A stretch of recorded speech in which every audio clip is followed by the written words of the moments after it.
नमस्कार, आप देख रहे हैं जनसंवाद 24x7। 19 अप्रैल 2026 को पूरे देश में भगवान परशुराम जन्मोत्सव श्रद्धा और उत्साह के साथ मनाया गया। लोनी में भी भव्य आयोजन देखने को मिला, जहां भारद्वाज परिवार ने भगवान परशुराम की प्रतिमा स्थापित करते हुए एक मिसाल पेश की। देश भर में 19 अप्रैल को भगवान परशुराम जन्मोत्सव धूमधाम से मनाया गया। जगह जगह भंडारे, पूजा पाठ, पुष्प अर्पण और जय परशुराम के नारों से माहौल भक्तिमय बना रहा। लोनी क्षेत्र में भी कई धार्मिक आयोजन हुए, लेकिन सबसे खास आयोजन डीएलएफ अंकुर विहार स्थित रंजीत भारद्वाज के आवास पर देखने को मिला। यह लोनी का एक ऐसा विशेष आयोजन रहा जहां भगवान परशुराम की प्रतिमा को विधि विधान के साथ स्थापित किया गया। आमतौर पर हर वर्ष जन्मोत्सव मनाया जाता है, लेकिन प्रतिमा स्थापना जैसा कार्य कम ही देखने को मिलता है। इससे पहले इंद्रपुरी के एक मंदिर में भगवान परशुराम की प्रतिमा स्थापित की गई थी और अब भारद्वाज परिवार ने इस परंपरा को आगे बढ़ाया। कार्यक्रम में पंडितों द्वारा मंत्रोच्चार के साथ पूजा अर्चना संपन्न कराई गई। परिवार के सदस्य, मित्रगण, बच्चे, बुजुर्ग, युवा और माता शक्ति सभी ने बढ़ चढ़ कर भाग लिया। एक और पूजा पाठ चल रही थी तो दूसरी ओर भगवान परशुराम के जीवन, उनके तप, त्याग और धर्म रक्षा के योगदान पर चर्चा हो रही थी। भगवान विष्णु के 6वें अवतार माने जाने वाले परशुराम जी ने अधर्म का अंत कर धर्म की स्थापना की है। महेंद्र पर्वत पर उनकी तपस्या की गाथा आज भी श्रद्धा के साथ सुनाई जाती है। अभी पहुंचे हुए हम लोनी नगर पालिका के वार्ड नंबर 33 में 19 अप्रैल 2026 को अक्षय तृतीया, साथ ही भगवान परशुराम का जन्मोत्सव भी बड़ी धूमधाम से मनाया जा रहा है। आज के समय में क्या है, लोग पूजा करते हैं लेकिन विधि विधान से नहीं करते, लेकिन जिस स्थान पर हम उपस्थित हैं वहाँ पूरे विधि विधान के साथ भगवान परशुराम का जन्मोत्सव मनाया गया। मूर्ति में प्राण प्रतिष्ठा की गई और अब इस मूर्ति को अपने निवास स्थान पर, अपने कार्यालय पर, दफ्तर पर वहां पर रखा जाएगा, उन्हें प्रतिष्ठित किया जाएगा। तो हम उस परिवार से भी बात करेंगे जिन्होंने पूरे विधि विधान के साथ भगवान परशुराम का पूजन करते हुए उनका जन्मोत्सव मनाया। तो ऐसे ही साथी हमारे साथ जुड़े हुए, उनसे जानकारी लेंगे। भैया, आपका नाम? आचार्य अभिषेक शुक्ल। आचार्य जी, देखा हमने कि आज के समय में लोग पूजा करते हैं, एक माला गले में डाल दी और हाथ जोड़ लिए और हो गया पूजा, हो गया, मन गया जन्मोत्सव। लेकिन जिस स्थान पर हम उपस्थित हैं, विधि विधान के साथ पूजा अर्चना करते हुए भगवान परशुराम का जन्मोत्सव मनाया गया, प्राण प्रतिष्ठा की गई मूर्ति में। क्या कहेंगे इसको? मैं यही कहूँगा कि सनातनी जो समाज है वो शास्त्रीय पद्धति से भगवान का पूजन करे, क्योंकि बिना शास्त्रीय पद्धति के पूजन का फल आपको नहीं प्राप्त होता है। और जो मॉडर्न भाषा में कहते हैं कि जैसे कोई अधिकारी भी आए तो उसका एक प्रोटोकॉल होता है। मान लीजिए कोई ए ग्रेड या बी ग्रेड का अधिकारी आता है तो आप सोचते हैं कि कितनी अच्छी सुविधाएं हम उसको घर पे दे दें, उसके सम्मान में कितना अच्छा उसको फल दे दें, खाने के लिए मिठाई दे दें, हमारा मेजपोश कितना व्यवस्थित पूरा व्यवस्था करते हैं। ऐसे साक्षात भगवान का जब आप पूजन करते हैं तो वहाँ पे शास्त्रीय पद्धति अनिवार्य हो जाती है, और जो शास्त्रीय पद्धति है, आचार पद्धति है, उस अनुसार ही भगवान का पूजन करना चाहिए। तो ये कहना है पंडित जी का कि जो शास्त्रीय पद्धति है, जो विधि विधान है, उसके द्वारा ही पूजा अर्चना की जानी चाहिए और वही लगती है। आज के समय में ज्यादातर स्थानों पर ही देखा गया है कि चाहे भगवान परशुराम की जन्मोत्सव हो, भगवान श्री राम का जन्मोत्सव हो, जाते हैं, एक माला गले में डालते हैं, तालियां बजाते हैं, हाथ जोड़ते हैं और अपने घर वापस आ जाते हैं। ये सिर्फ और सिर्फ पश्चिमी सभ्यता है। अगर देश की संस्कृति के बारे में जानना है तो हम जरूर कहेंगे कि हमारे पंडित जी से संपर्क करें और हमारे भैया से संपर्क करें, जिन्होंने बहुत ही विधि विधान के साथ पूरा वक्त लेकर इस पूजा अर्चना को पूर्ण किया। भैया, आपका नाम?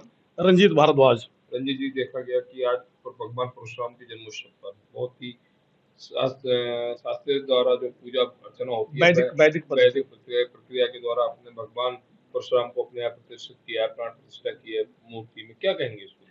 देखिए, वैसे तो भगवान परशुराम का जन्मोत्सव मैं पिछले 4 साल से यहाँ मना रहा हूँ, जब से मैं आया उसके बाद से। लेकिन इस बार मेरे मन में एक विचार आया, सो क्यों ना हम भगवान परशुराम को अपने कार्यालय में स्थापना करें। यह विचार मुझे तब आया जब मैं महाराष्ट्र के किसी स्थान नहीं महाराष्ट्र में मैं अपने काम के सिलसिले में गया। वहाँ जाके देखा सिर्फ जितने भी कार्यालय है छत्रपति शिवाजी महाराज का, सब जगह उनका अनावरण चित्र जो है उनका लगा हुआ है। तो मेरे मन में तभी एक विचार आया से क्यों ना हम इस चीज को, इस सिलसिला को हम अपने यहाँ जहाँ हमारा कार्यालय है वहाँ उसको, इस चीज को आगे बढ़ाए, प्रारंभ करें। तो यह आपको जो है सो आप सब जगह घूमते हैं, यहाँ जितने भी क्षेत्र में मैंने यह अपना कार्यालय में स्थापित किया है। आज आपने भगवान परशुराम को यहाँ पर स्थापित किया। इसी विधि विधान से अगर सनातनी लोग इस पद्धति को अपनाएं तो शायद कहीं ना कहीं उन्हें नहीं, जो भी हैं, जो भी सनातनी है, जो भी अपने मतलब जो भी जिस वर्ग से है, अपने अपने आराध्य या अपने अपने जो कुल के आराध्य है, उनका सब लोग अपना काम करना चाहिए। ऐसा नहीं है सब सब सब लोगों को करना चाहिए। भगवान परशुराम के जन्मोत्सव क्या कहेंगे अपने क्षेत्रवासियों को और प्रदेशवासियों को, साथ ही देशवासियों को? देखिए, भगवान परशुराम जो थे, वो जो अराजकता जितनी बढ़ गई थी पृथ्वी पर, तो उसको समन्वय स्थापित करने के लिए उन्होंने परशु रूप धारण, भगवान भोलेनाथ से उनको परशु मिला था। वो ऐसे नहीं, संहार करने के लिए मिला था। जो क्षेत्र में या जो उसमें पृथ्वी पर जो आक्रांता लोग थे और जो जनता पर शोषण कर रहे थे, उनसे बचने के लिए वो भगवान परशुराम जी को भोलेनाथ ने परशु दिया और उससे उसको पृथ्वी को उन्होंने उस समय बचाया। हम कहते हैं प्रत्येक व्यक्ति को भगवान परशुराम की तरह बनना चाहिए, होना चाहिए, ताकि जो भी आक्रांता या जो समाज के लिए हानिकारक है उसके प्रति विशेष रूप से जो है सो अपना कार्य करना चाहिए और वर्चस्व के साथ रहना चाहिए। भगवान परशुराम का जन्मोत्सव जिस परिवार में मनाया जा रहा है और वहां पर अगर युवाओं से बात ना हो तो वह बेईमानी होगी। कहते हैं कि आज के समय में जो हमारी युवा शक्ति है वो पश्चिमी सभ्यता की ओर चल रही है, लेकिन यहाँ पर देखा गया एक बिटिया है जिन्होंने पूरे समय पूजा में साथ निभाया अपने पिताजी का। शायद हमें अगर जानकारी तो पिताजी हैं जिन्होंने पूजा में बैठे हुए थे, पूरा साथ निभाया, हर पल पर नजर रखे हुए थे। और इनसे अगर भगवान परशुराम के बारे में बात ना की जाए तो शायद इन्हें भी बुरा लगेगा। आपका नाम क्या है? मेरा नाम तनु है। तन्नू जी, आपके पिताजी बहुत सुंदर तरीके से भगवान परशुराम की पूजा कर रहे थे, तो वही संस्कार हमने आप में भी देखे। क्या कहेंगे अपने पिताजी के लिए और भगवान परशुराम? सबसे पहले तो मैं ये कहना चाहूँगी कि हमें अपनी जड़ें नहीं भूलनी चाहिए। जैसे कि भगवान परशुराम जी जो है, हम उन्हीं के वंशज हैं, तो हमें उनकी आराधना करनी चाहिए, हमें उनकी पूजा करनी चाहिए। और आजकल जो लोग ये जयंती कर रहे हैं, वो जयंती नहीं बोल रहे। सबसे पहले तो वो जयंती उन लोगों की बनाई जाती है जो लोग जिनका हाँ, और हम जन्मोत्सव मनाते हैं क्योंकि जो हमारे परशुराम जी है वो चिरंजीवी है, वो अभी भी किसी पर्वत पर है। तो ये कहना है बेटी का कि अभी भी किसी पर्वत पर है और जीवित अवस्था में महेंद्र पर्वत उस जगह का नाम है। महेंद्र पर्वत उस जगह का नाम है, वहां आज भी एक मंत्र सुनाई देता है। अगर कोई सच्चे मन से श्रद्धा से अगर वहां जाता है तो वहां पर एक मंत्र आज भी सुनाई देता है और ये आभास है कि भगवान परशुराम आज भी जीवित है और अपनी तपस्या में लीन है। अपने पिताजी के लिए आप क्या कहेंगी जिन्होंने इतने सुंदर तरीके से पूजा की? मैं बस यही कहना चाहूँगी कि सबको ऐसे बनाना चाहिए, जैसे कि ये नहीं करना चाहिए कि हम बाकी फेस्टिवल्स अच्छे से बना रहे हैं, लेकिन हमें अपनी जड़ों को नहीं भूलना चाहिए। मैं बस इतना कहना चाहूँगी। ये कहना है बिटिया का जड़ों को नहीं भूलना चाहिए। बहुत अच्छी बात कही है, क्योंकि अगर हम जड़ों को ही भूल जाएंगे तो हमारे टहनियों में जो पत्ते लगेंगे वह पत्ते छिद्रहीन होंगे, मतलब उनमें छिद्र होंगे, कुछ ना कुछ ऐसे कारण होंगे, चाहे वो संस्कृति को लेकर हो, संस्कार को लेकर हो। भगवान परशुराम के बारे में हम जो हमारे पंडित जी हैं जिन्होंने यहाँ पर पूजा अर्चना विधि विधान से की, उनसे भी जानकारी लेंगे। पंडित जी, हम चाहेंगे कि भगवान परशुराम के बारे में आप दर्शकों को जानकारी दें जिससे उन तक ये भावना पहुंचे कि क्या थे भगवान परशुराम। भगवान परशुराम भगवान आदि नारायण, जिनको परम पुरुष कहा गया है, जिनको जगत नियंता जगदीश्वर के नामों से जाना जाता है, ऐसे श्री हरि महाविष्णु के जो 6वें अवतार हुए वो भगवान परशुराम हुए। भगवान परशुराम का आविर्भाव हुआ, उनका प्राकट्य हुआ और जिनको उनका माता पिता बनने का सौभाग्य प्राप्त हुआ वो ऋषि जमदग्नि थे।